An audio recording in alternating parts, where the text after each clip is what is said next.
Eh oui, les magnolias, on en parle avec vous, Roland Motte. Bonjour.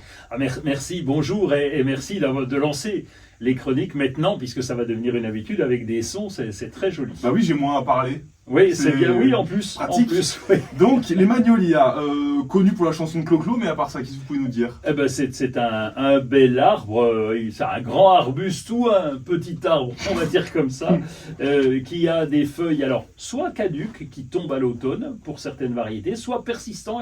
Le magnolia grandiflora est persistant, et surtout, il fait des fleurs magnifiques, et les fleurs, c'est en ce moment, alors en fonction des régions, en fonction des régions et des variétés, eh bien, ça démarre plus ou moins.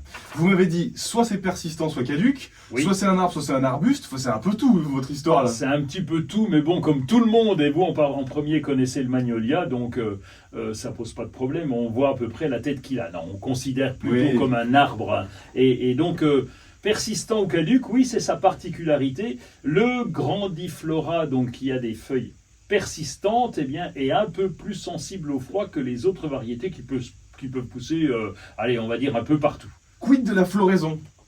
La floraison est bien intéressante. Son seul dommage, c'est qu'elle ne dure pas très longtemps. C'est des fleurs magnifiques, en forme de tulipes pratiquement, donc aussi gros que des tulipes, donc ça peut être très très joli. Le magnolia grandiflora, on dirait presque des grosses roses, tellement... alors il est blanc, mais c'est vraiment très très beau. Il y a plusieurs variétés, il y a du rouge, du rosé, du blanc, oui c'est ça, puis du pourpre un peu foncé, et ça fleurit tout en même temps sur l'arbre, et c'est vraiment très très impressionnant. Mais combien de temps ça? Vous avez dit ça fleurit pas longtemps, c'est 2-3 jours ou un peu plus? Ah non, une quinzaine de jours à peu près, donc ça va. On a le temps d'en profiter, mais c'est vrai, c'est la déception, c'est tellement beau quand il fleurit, puis après, il a ses feuilles vertes, on est souvent déçu après sa floraison, on est triste d'avoir perdu cette floraison. Vous avez commencé à parler des roses. On a déjà évoqué sur cette antenne avec vous la signification des roses. Il y a ça aussi chez le magnolia? Oui, il y a des Magnolia. Magnolia, Claude François le dit mieux que vous. C'est vrai. Il le dit moins maintenant, mais il